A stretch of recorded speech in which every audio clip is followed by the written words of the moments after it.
नमस्कार दोस्तों, स्टार्ट करते हैं हमारा संधि का ये जो थर्ड पार्ट रहता है विसर्ग संधि, इसको कंप्लीट करते हैं। हमारी स्वर कंप्लीट हो गई है। व्यंजन संधि के मैंने सारे मेन इंपॉर्टेंट जितने नियम थे उसको समझा दिए।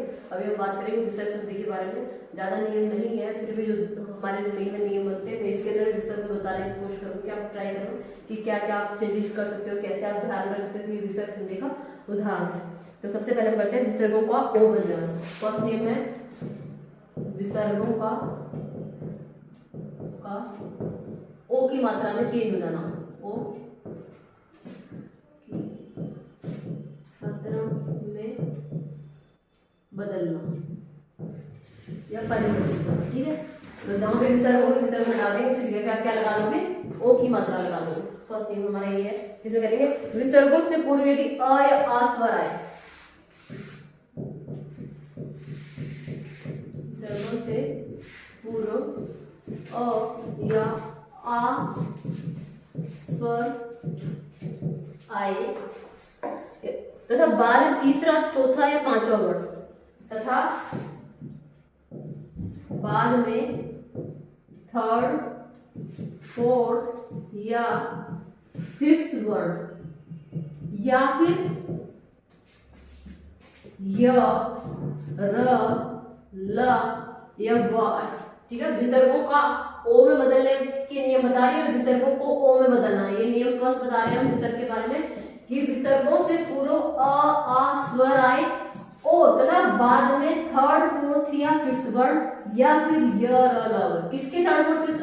जो हमारे पांचों वर्ग थे ना, क वर्ग, च वर्ग, ट वर्ग, त वर्ग और प वर्ग, उनके थर्ड, फोर्थ या फिफ्थ वर्ण आए तो आप क्या करोगे?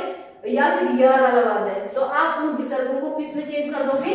ओ की मात्रा में परिवर्तित कर दोगे। किस में चेंज कर दोगे? ओ की मात्रा में परिवर्तित कर दोगे। जैसे उदाहरण है तप प्लस वन, तप है प्लस वन, विसर्ग है क्या बन जाएगा? तपो वन। ठीक है, मन है प्लस बल क्या बन जाएगा? मनो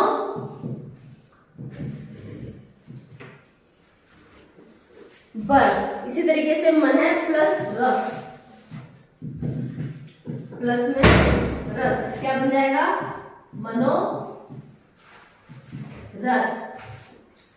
अधय प्लस गति, अधय प्लस गति क्या बन जाएगा? अधो गति। ठीक है, किसमें चेंज कर दिया हमने? विसर्ग को हटा दिया, इसी जगह पे ओ की मात्रा लगा दी। यहाँ पे विसर्ग को हटाया, ओ की मात्रा लगा दी। क्या आया था? प, फ, ब, भ। तो प वर्ग का तीसरा वर्ण आ गया था यहाँ पे ब। ऐसे ही यहाँ पे य, र, ल में से कोई भी हो तो यहाँ पे र था तो हमने इसको क्या कर दिया? विसर्ग को ओ की मात्रा में चेंज कर दिया। यहाँ पे अधोगति क वर्ग का तीसरा था, थर्ड किस वर्ग का? क वर्ग का, तो भी हमने इसको किस में चेंज कर दिया? ओ की मात्रा में। तो यदि विसर्ग है, विसर्ग से पहले आपका क्या है? विसर्ग से आ जाए और तथा बाद में थर्ड, फोर्थ या फिफ्थ किस पांचों वर्गों में से किसी का भी थर्ड, फोर्थ या फिफ्थ आ जाए या फिर य, र, ल में से कोई आ जाए तो आपको विसर्ग हटा देना, उसकी जगह पे ओ की मात्रा लगा देनी। ये 3-4 एग्जांपल है। तप प्लस वन तपोवन, मन है प्लस बल मनोबल, बीच में प्लस का निशान, मन है प्लस रस मनोरथ और अधय प्लस गति अधो गति हो जाएगा हमारा। ठीक है, तो ये है हमारा फर्स्ट नियम विसर्ग संधि के अंदर। नेक्स्ट देखो,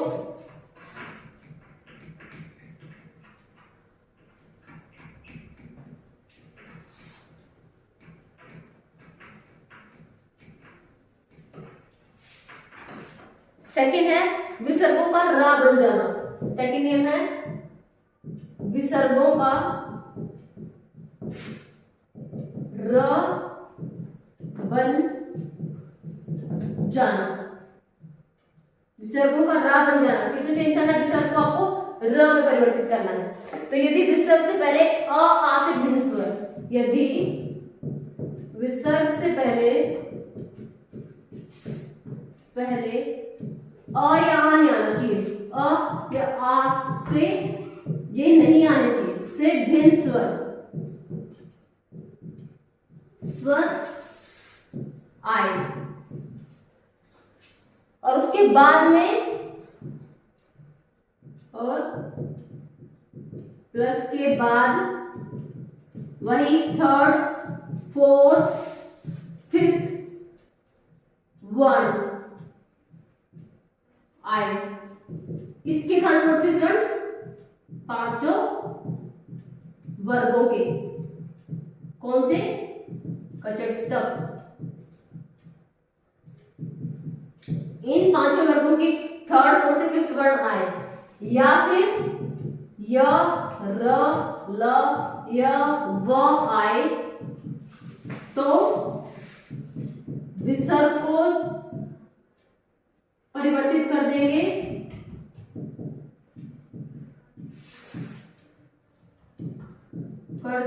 किसमें? र में। र में आप परिवर्तित कर दोगे। एग्जांपल देख लो इसके अंदर, नि प्लस धन, नि प्लस धन क्या बन जाएगा? निर्धन। सेकंड आपका नि प्लस बल, कितने देख लो सारे ऐसे जाएंगे, नि प्लस बल निर्बल। और दु प्लस उपयोग, ये देख लो, ये थोड़ा इंपॉर्टेंट है, दु प्लस उपयोग। देखो यहां पे विसर्ग है, उसके बाद हमने क्या कहा था? दुरुपयोग। दु प्लस उपयोग से क्या हो जाएगा? दुरुपयोग हो जाएगा हमारा। यहाँ पे छोटा होता है तो हम यहाँ पे छोटे की मात्रा लगाते हैं, दुरुपयोग। नेक्स्ट देखो आपका नि प्लस जन, नि प्लस जन, ये भी क्या बन जाएगा? निर्जन। अगर ये वाला क्वेश्चन दे देंगे तो आपको ये तोड़ के दिखाना होता है, और आपको ये वाला क्वेश्चन देते हैं तो आपको संधि करके दिखाना होता है। तो या तो संधि दी है तो संधि विच्छेद करना होगा, या फिर संधि विच्छेद दिया तो आपको संधि करके बताने होते हैं, या फिर आपको बताना होता है किस संधि का एग्जाम्पल है। तो यहाँ पर ये क्या है? र कैसे बनेगा? विसर्गों से र कैसे बनेगा? यदि किसी का भी थर्ड, फोर्थ या फिफ्थ आ रहा है और उससे पहले आपका क्या आ रहा है? अ या आ को छोड़ के कोई भी भिन्न स्वर, तो हमारा क्या नहीं आना चाहिए? सिर्फ अ या आ नहीं आना चाहिए विसर्ग से पहले। तो यहाँ पे क्या है? ई की मात्रा, यहाँ पे ई की मात्रा, यहाँ पे वी की मात्रा, यहाँ पे क्या है? उ की मात्रा। इसलिए हमने इसको किसमें चेंज कर दिया? विसर्ग को र में चेंज कर दिया। ठीक है, क्लियर है? नेक्स्ट देखो,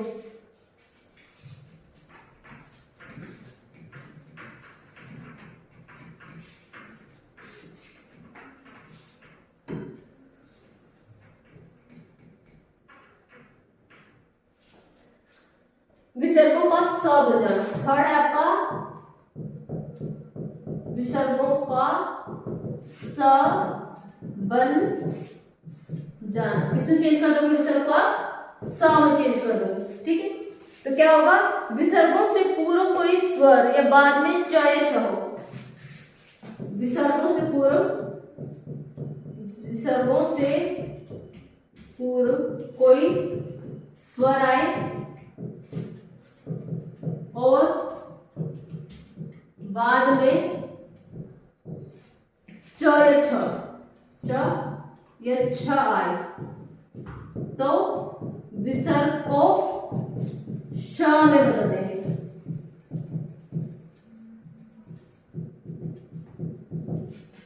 ठीक है, विसर्ग से पूर्व कोई स्वर आए और बाद में च छ हो तो विसर्ग को स बन जाता है। विसर्ग को किसमें चेंज करते हैं? विसर्ग को श में बदल देते हैं। इसका उदाहरण देख लो, नि प्लस छल, नि प्लस छल क्या बन जाना चाहिए? विसर्ग को श बनाना है, तो ये विसर्ग, ये क्या बन जाएगा? निश्छल। एक एग्जाम्पल और देख लो, नि प्लस चित क्या बन जाएगा? निश्चित। ठीक है, विसर्ग था, इसको श में चेंज कर दे तो या तो च आना चाहिए, छ आना चाहिए। यहाँ पे छ था इसलिए, यहाँ पे च था इसलिए, तो नि प्लस छल से बन जाएगा नी प्लस च से बन जाएगा निश्चित। ये क्या था, विसर्गों को श में से चेंज करना है, ठीक है, श में से, ये श कह रहे हो, ठीक है, विसर्गों को श में से बनाएंगे। उसके बाद है विसर्गों का स बन जाना। दूसरे स की बात करें, यहाँ पे तो ये वाला श था हमारा, अब कह रहे हैं विसर्गों को, और ये लिखो आपका, विसर्गों को इस श में चेंज करना है। नीचे ये वाले श की बात कर रहे थे, अब यहाँ पे हम बात कर रहे हैं फोर्थ वाले में इस श की, कि इस श में कैसे चेंज करेंगे, इसके लिए क्या नियम होता है। यानी विसर्गों से पूर्व कोई स्वर और बाद में कोई स्वर आएगा,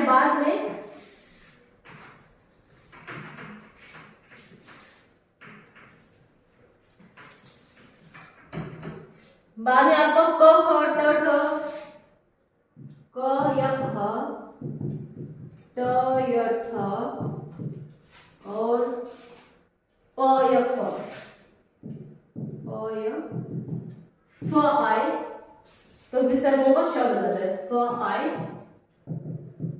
तो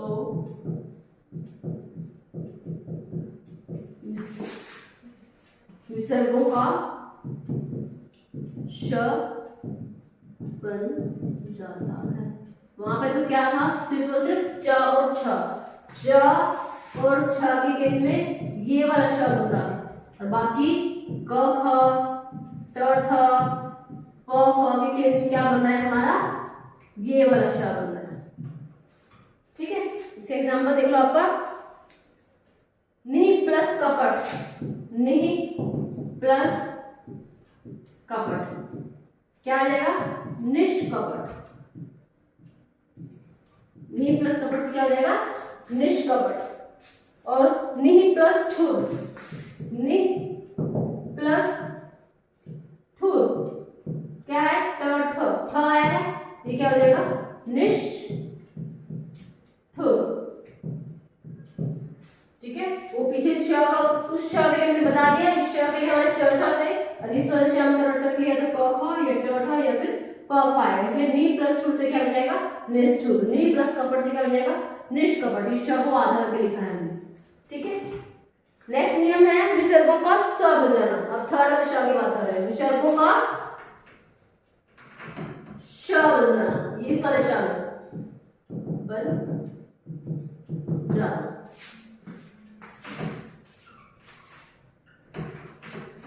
यानी विसर्गों से पूर्व कोई स्वर आए, बाद में त थ हो, ठीक है। यहाँ पे क्या था, क ख ट ठ प फ हो गया। यहाँ पे आप ध्यान रखना, देखो च और छ के लिए क्या है हमारा, ये वाला श, क और ख, ट और ठ, प और फ के लिए कौन से वाला श, ये वाला श। और यदि त और थ है तो इसके लिए कौन से वाला श, ये वाला श है, ठीक है। तो विसर्गों से पूर्व कोई स्वर आया है, बाद में इनको हटाओ, और इस जगह में क्या रखेंगे, यदि बाद में क्या है हमारा, त या थ आए, बाद में त या थ आए तो विसर्ग किसमें चेंज हो जाएंगे, किस, श के अंदर, श बन जाएंगे, ठीक है। तो इसका एग्जांपल में देखो आपका, नम, नम है प्लस ते, क्या आ जाएगा, नमस्ते।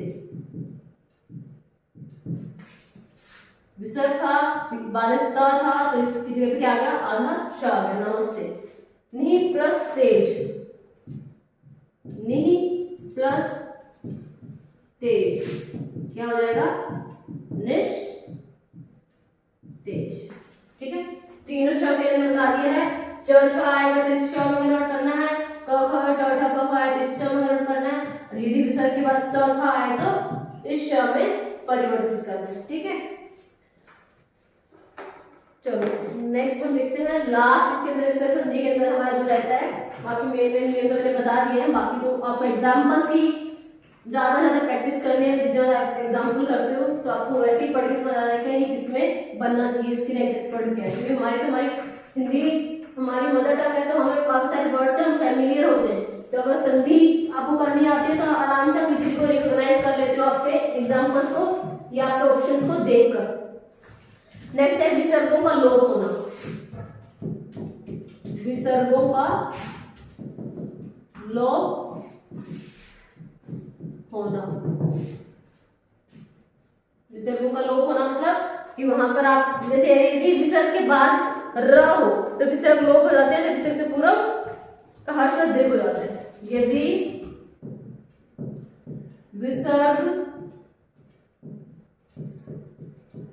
के बाद र आ जाए, र हो तो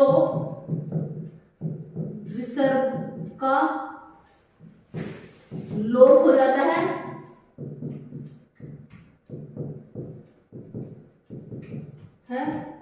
और पहले आने वाला हर्ष स्वर मतलब छोटा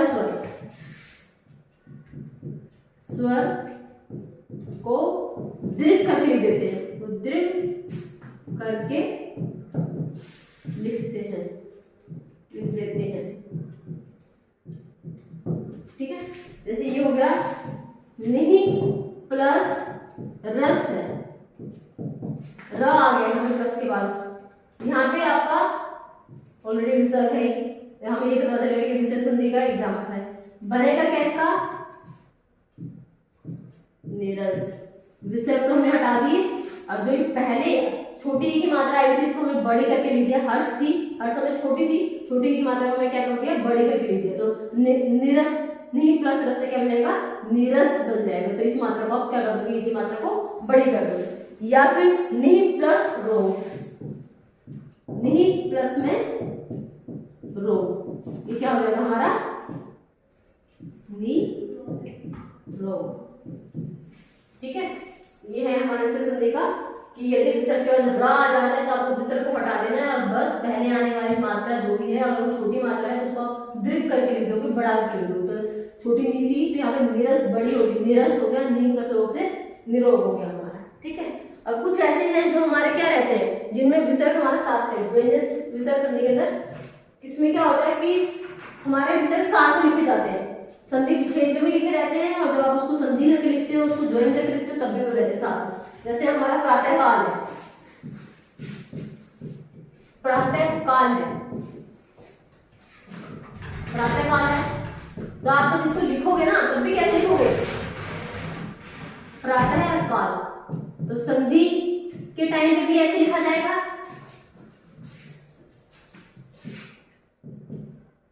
प्रातः प्लस में काल से क्या आएगा? प्रातःकाल। ऐसे कैसे ही आ जाएगा। तो ये आप जब संधि कर रहे हो तब भी ऐसे आएगा, संधि विच्छेद कर रहे हो तब भी इसके साथ विसर्ग साथ में कैरी होता है। तो काफी सारे उदाहरण ऐसे भी हैं जिनमें क्या रहता है? साथ में हमारा चलता है। जैसे हमारा अंतःकरण है, अंतः प्लस करण, फिर भी क्या आएगा? अंतःकरण साथ में कैरी करते हैं। कुछ ऐसे होते हैं जिसमें विसर्ग साथ में लगा होता है, कोई चेंज नहीं होता, और हम जब ज्वाइन करके लिखेंगे तो अलग लिख देंगे। जैसे अतः है, अतः प्लस एव है, लेकिन जब ज्वाइन करके लिखेंगे तो क्या बन जाएगा? अतएव। कोई चेंज नहीं हो, यहाँ पे क्या हुआ? विसर्ग को हटा दिया लेकिन बाकी कोई चेंज नहीं किया। तो ये भी क्या है? हमारे विसर्ग संधि का ही उदाहरण है। ध्यान रखना, प्रातःकाल में साथ में कैरी करते हैं दोनों जगह पे। अतः में यहाँ पे संधि विच्छेद के टाइम में आपको लिखना होता है कि विसर्ग है, लेकिन जब आप इसको ज्वाइन करके संधि लिखोगे तो अतएव आएगा, वहां पे आप विसर्ग को कैरी नहीं करोगे। ऐसे ही आपका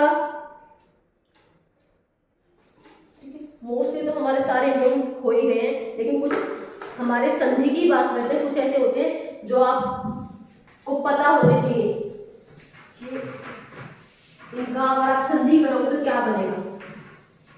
ठीक है, स्पेसिफाई कर रहे हैं कि ये आपकी व्यंजन संधि है, विसर्ग है, क्या है? जैसे आपका आमचूर है, अगर आप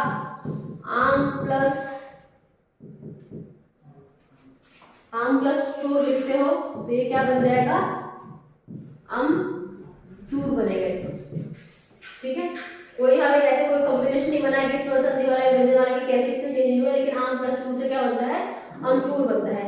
ऐसे कब प्लस ही से, कब प्लस, ये अपवाद है हमारे, ये किसी भी रूल को नियम को फॉलो नहीं करते कि हम ये कहेंगे कि इसमें स्वर संधि वाला कोई नियम फॉलो हो रहा है, व्यंजन वाला विसर्ग वाला ये कुछ अपवाद होते हैं, हर एक में कुछ ना कुछ नियम, कुछ अपवाद होते हैं जो फॉलो नहीं करते इस रूल को। तो ये अपवाद है संधियों के अंदर कि इनको बस आपको ये देखना है कि ये आ गया तो आपको सीधे क्या लिखना है ना, अमचूर ऐसे लिखना है। कब प्लस ही आ गया तो आपको उसको क्या लिखना है ना, कभी आ गया। या आपने पेपर में पूछ लिया कभी का संधि विच्छेद क्या होगा, तो आपने अगर पढ़ा नहीं होगा तो आप कहोगे कब प्लस ही तो हो ही नहीं सकता, यहाँ पे कहाँ ब और हा का चक्कर है। तो कभी का क्या होता है, कब प्लस में ही, कभी। इसी तरीके से विषव प्लस मित्र, विषव प्लस मित्र क्या बनेगा, विश्वा मित्र। ये सब अपवाद है, बस ध्यान रखना। विषव प्लस मित्र में यहाँ आ की मात्रा आ जाएगी, अब ज्वाइन करोगे विश्वामित्र, लेकिन कोई रूल फॉलो नहीं किया ऐसे। ऐसे ही है रघु प्लस आ, रघु प्लस आ, इसे क्या बनेगा, राघव, राघव, राघव। ऐसे ही है गुरु प्लस आ से, गुरु प्लस आ से क्या बनेगा, गौरव,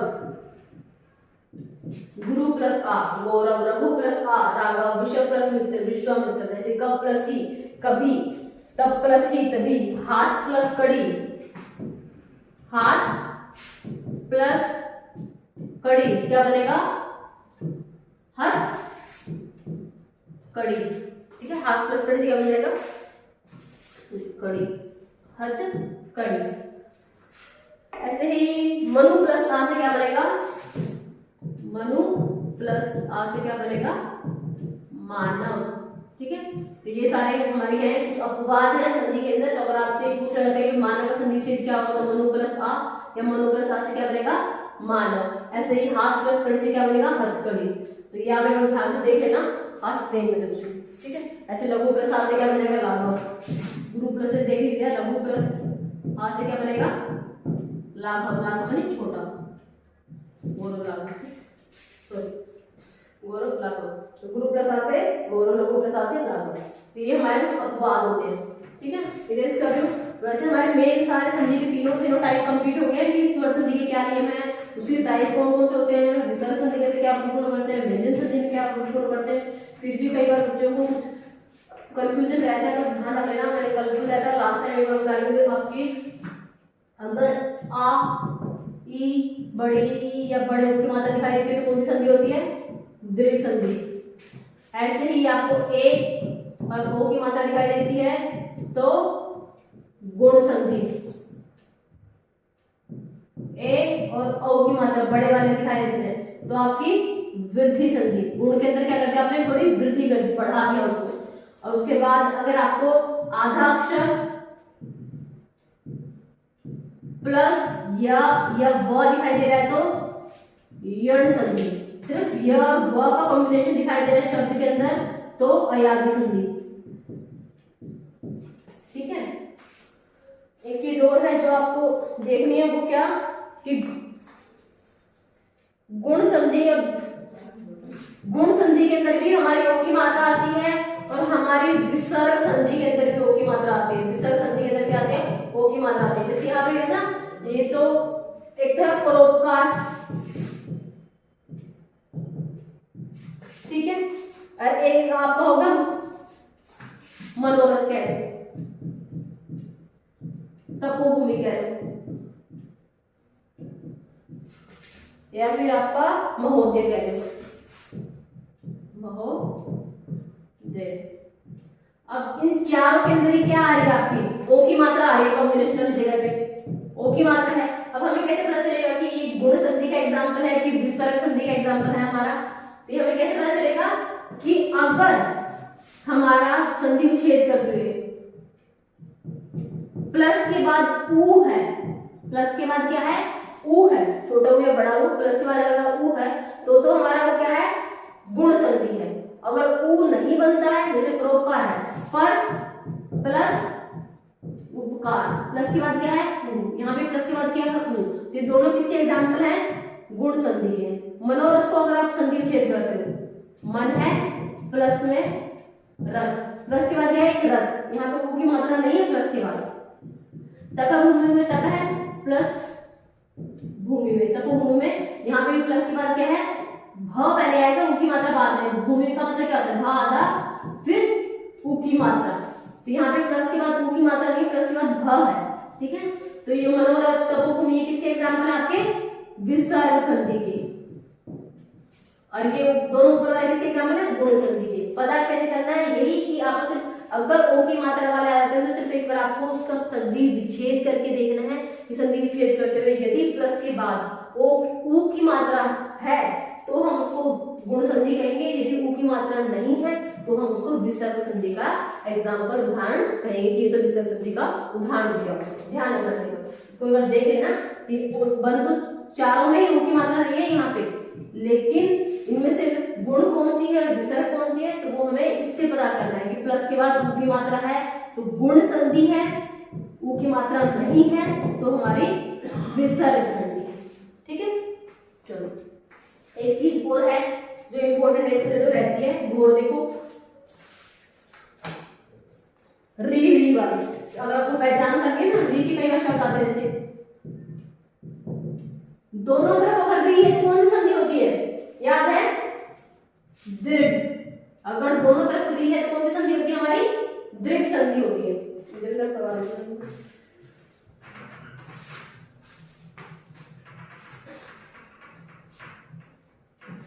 प्लस से पहले भी री की मात्रा, प्लस के बाद भी री की मात्रा है तो बनेगी क्या, री की मात्रा।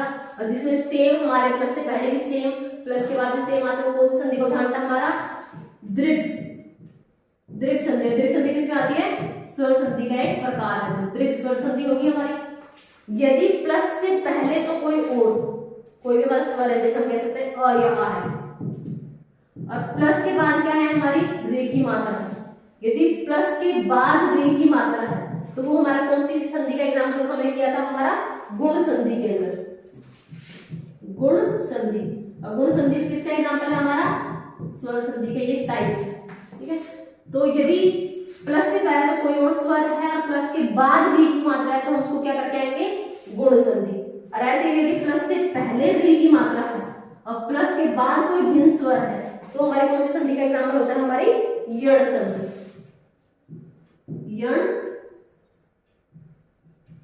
यण संधि का एग्जाम्पल होता है हमारा, ठीक है। दोनों तरफ री है तो दृढ़ स्वर है हमारा, तो दृढ़ संधि है हमारी। किसकी टाइप है, आपकी स्वर संधि के टाइप। ये तीनों ही हमारे स्वर संधि के टाइप है। तो स्वर संधि के अंदर दृढ़, गुण और यण, इनमें से कौन सा पहचानना है। अगर आपसे पूछ रहे थे स्वर संधि में तो आप बता देते, लेकिन स्वर में भी कौन सी है, दृढ़ है कि गुण है कि यण, वो आपको ये देखना। दोनों तरफ री है तो आपको दृढ़ करना है, प्लस के बाद री है तो गुण संधि करना है, और प्लस से पहले री है फिर कोई भिन्न स्वर है फिर उसको यण करना है, ठीक है। इसके आप एग्जाम्पल में लिख सकते हो, जैसे मातृ प्लस ऋण। इस वाले में तो मातृ प्लस ऋण, दोनों तरफ क्या है, री री, क्या बना है, मातृ ऋण। ये किसका एग्जाम्पल है, हमारा फर्स्ट वाले का। दूसरी में प्लस से पहले तो कोई और स्वर और प्लस के बाद री की मात्रा, तो क्या हो जाएगा, इसका एग्जाम्पल हो जाएगा हमारा महा प्लस ऋषि। महा प्लस ऋषि क्या बन जाएगा, प्लस से पहले आ की मात्रा, प्लस के बाद री, क्या बनेगा, गुण संधि का एग्जाम्पल। तो क्या हो जाएगा, महर्षि। महा प्लस ऋषि से क्या बनता था, हमें पता है ना, अर बनता है ना वो, तो महर्षि, महा प्लस ऋषि से बन जाएगा महर्षि। और लास्ट वाले का एग्जाम्पल बताते हैं, इसमें पहले हमारे क्या आता है, पितृ प्लस इच्छा।